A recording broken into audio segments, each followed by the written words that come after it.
Listen to this sentence. The president has won the election and is now deciding what to do about taxation. Did you get what I said? What about this sentence? The government is being irresponsible with public expenses. Did you understand what I just said? Probably not, right? Or at least it's something like, did he say that? I'm not sure. Here's the right version. The president has won the election and is now deciding what to do about taxation. Second sentence. The government is being irresponsible with public expenses. Interesting, right? So why couldn't you understand me the first time around? Or why was it harder to understand me the first time around? Because I was placing the stress in the wrong places when pronouncing the words. Today, we're diving into a crucial aspect of English pronunciation, word stress. Understanding word stress is essential because it can dramatically improve your communication skills, making you sound more natural and clear. So, let's get started. Hey there, how's it going? Thiago here, and welcome to another episode of the podcast. In case you're new here, I've created this podcast and YouTube channel to help intermediate and advanced learners of English communicate with more confidence, more accuracy, more clarity, and more awareness. So if this sounds like something you want for yourself and your English, subscribe to the channel here on YouTube and follow the show if you are listening on Spotify or Apple Podcasts. So first, let's define what word stress is. Word stress refers to the emphasis placed on a particular syllable within a word. In English, stressing the correct syllable is important because it can change the meaning of a word. For example, consider the words desert as a noun, meaning a dry, arid region, and desert as a verb, meaning to abandon. When you desert someone, you abandon that person, for example. Another example is record as a noun, like a vinyl record, like right here behind me, I have a Metallica record, Master of Puppets, right behind me there. You see, that's a record. But we also have the word record. That's a verb, which means to capture audio or video. So right now, I am recording a podcast episode. As you can see, the stress on different syllables changes the meaning entirely. Like record, record, desert, dessert, okay? So why does word stress matter so much? Well, correct word stress helps listeners understand you better and distinguishes between words that might otherwise sound similar. If you remember the sentences at the beginning, the first time I spoke them with the wrong stress, I guarantee it was much harder or maybe even impossible for you to really make sense of what I was saying. So if you want people to understand you, it's crucial that you know where to place the stress correctly in the words. This aspect of pronunciation affects comprehension and fluency. So misplacing stress can lead to misunderstandings. I mean, can you imagine ordering a dessert and ending up in a desert? Could you give me a desert, please? That wouldn't work, right? At least it would be confusing. The person will look at you like, you mean dessert, right? Now, let's explore some common patterns in word stress. Generally, two-syllable nouns and adjectives tend to have stress on the first syllable, while verbs have it on the second syllable. Most of the time, okay? For example, with nouns like table, sister, music, and garden, the first syllable is stressed because these are all nouns. Table, sister, music, garden. Okay?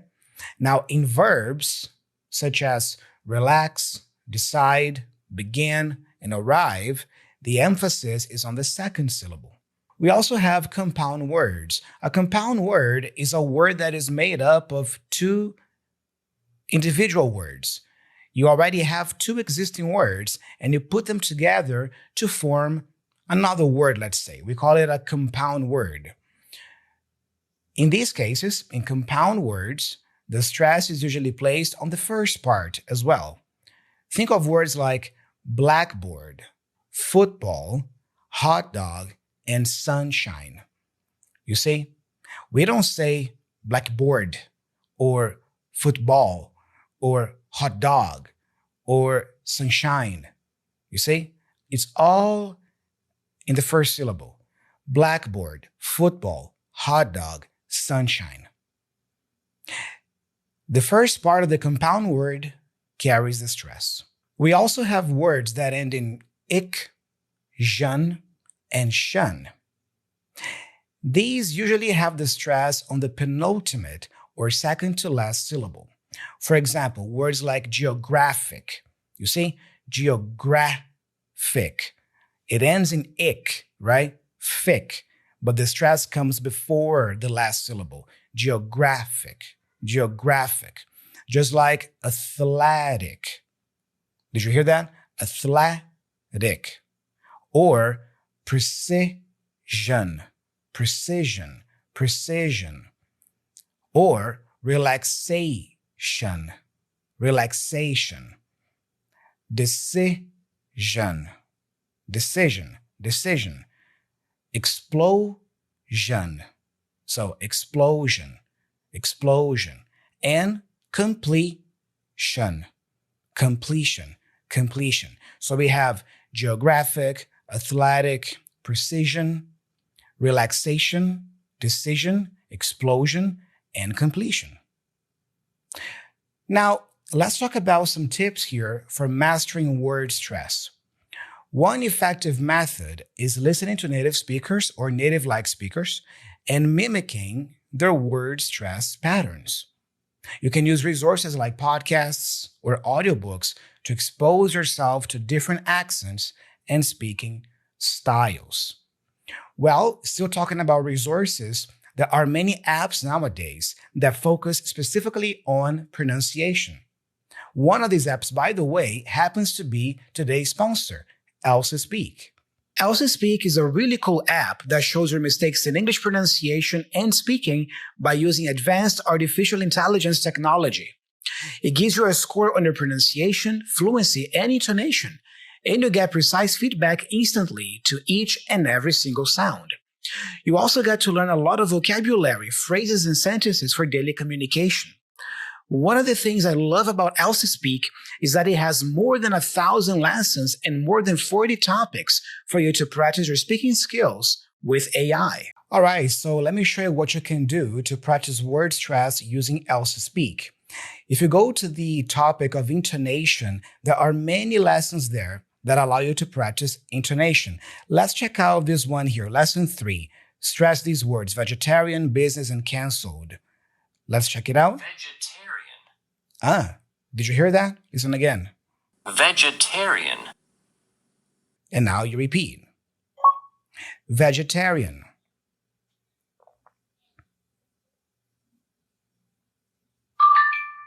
Nice, right? Garden. Imagine I go, listen, garden. You see? I misplaced the stress. So we go, there's a tip here, and then we try again. Garden. Cool. Always. Always.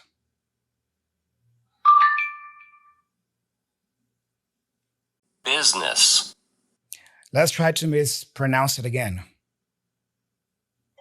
Business. You see? It doesn't work. Yeah? Business. There you go. Canceled. Canceled. Really cool, right? So the folks at ELSA Speak gave me 2 links to share with you guys. The first link allows you to download the app and try the premium membership for 7 days for free. So it's a great link for you to just get a taste of what the app can do. Now, the second link gives you 50% off the premium membership for 1 year. So I want to encourage you to download the app. The links are here in the description of the video, in the pinned comment below, and also in the show notes if you are on Spotify or Apple Podcasts. It's a great app. It's a great companion for your English speaking and pronunciation, and do give it a try, and then let me know later what you thought, okay? Another tip is to use dictionaries to check word stress patterns. Most dictionaries indicate stress with a mark before the stress syllable, helping you pronounce words correctly. It's a mark that looks like an apostrophe. So in the dictionary, you're going to have the phonetic transcription of the word when you search for it, and then just pay attention to this little mark or this little apostrophe. If it is before a specific syllable, you know that that syllable is a stressed one. So you can use dictionaries like Cambridge, Oxford, Collins, Longman. All of these are great dictionaries you can use for that. You can also record yourself speaking and listen to the playback to identify areas for improvement. This self-evaluation can highlight which words you need to practice more. And let me tell you something else.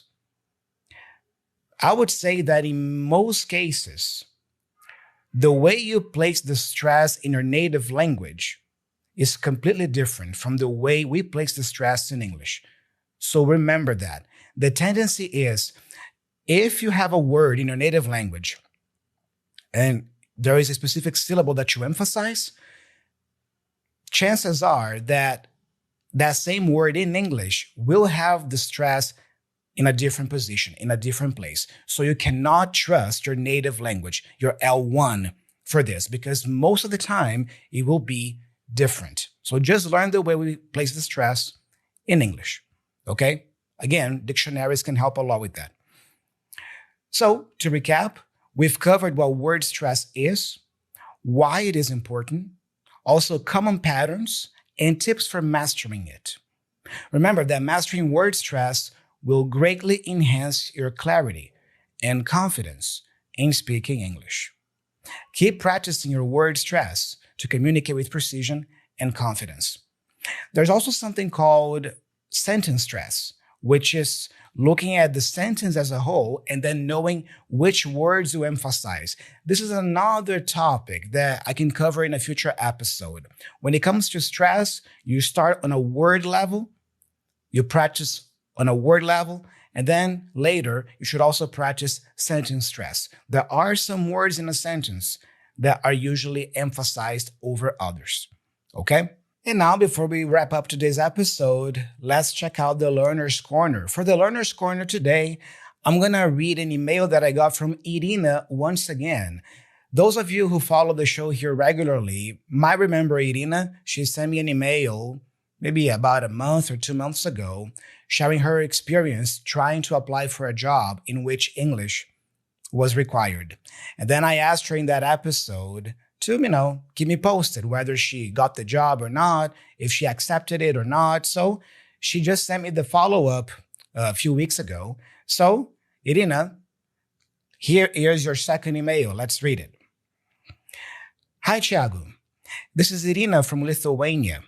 I'm the one who applied for the housing manager position at the American Embassy. First of all, thank you once again for sharing my story on your podcast. I truly believe it could inspire your followers. Maybe some of them will become more self-confident, braver, and willing to apply for their dream jobs without stress or hesitation, just as I did. You asked me to update you about my journey. I'm not sure if it's worth sharing on your podcast, but I wanted to tell you about my experience. Well, after my live interview, I received an official offer from the embassy. At first, everything seemed great, but there was one important downside. To be honest, I was a bit shocked. There's a Russian anecdote that sums it up perfectly. According to our company policy, you must not disclose your salary to anyone. Oh, I wasn't planning on embarrassing myself anyway. That's a good one. I like that. That was exactly my situation. The salary they offered was extremely low. There was no compensation for fuel and no opportunity to work remotely, even for a couple of days a week.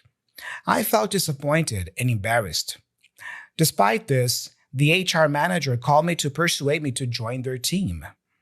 I asked her to be honest with me about the salary. Was it because of my English level? No, your English is good enough, she replied. Yes, you might lack a bit of confidence, but that's not the reason at all. So what was the reason? Her answer was straightforward. It's just because it's Lithuania. Salaries here, she explained, are calculated according to the local labor market. Yeah, it makes perfect sense, Irina. I mean, I've also experienced that myself, me and some colleagues, that work for companies that kind of outsource talent in countries like Brazil, for example. The same thing happens. For example, when I worked at the call center a long time ago, when I was 19, that was my second job. It was an American company that outsourced that service here in Brazil. So they hired Brazilians because, for sure it was much cheaper for them to do that. Yeah, so this is quite common actually. Unfortunately, I had to decline the offer. Later, I checked the salaries for this position in other European countries. They are at least twice as high. But as always, the Baltic states and Poland are exceptions. I completely understand that. It can be very disappointing, yeah.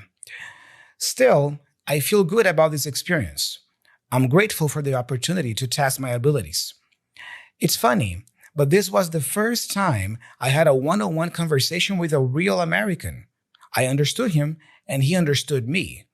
Nice. We usually never forget the very first conversation we have with a native speaker. That's amazing. Thanks to your channel and encouragement, I dared to apply for a position at the American Embassy. Now I also know their salaries aren't great. There you go. So I'll keep improving my English and exploring new opportunities where the language is a key asset. That's my story. Thank you for taking the time to read it. It's amazing how language allows us to connect. I can write to a teacher in Brazil and share my daily life in Lithuania, even though we are 11,000 kilometers apart. Isn't that amazing? Yes. All thanks to the internet, right? And my congratulations on reaching 100,000 subscribers. You truly deserve the silver play button in 2024. Thank you for the inspiration. Best regards. Thank you so much, Irina, for the support, for sharing your story once again. And good luck, good luck on your job seeking there. I'm sure that eventually you will find an opportunity that matches your needs and expectations better. But at least now you know that you can apply for a job that requires English speaking. All right?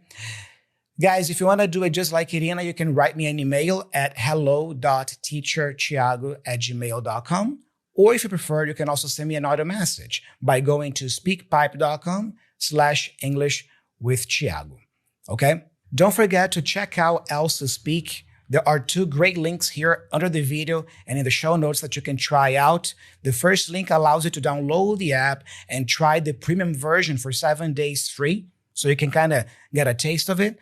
Or if you prefer, you can go to link 2, and that will give you 50% off the premium membership for 1 year. It's a great app. It's a great companion for your pronunciation and speaking skills, so do check it out. Link in the description of the video, in the pinned comment here on YouTube, and also in the show notes if you are on Spotify or Apple Podcasts.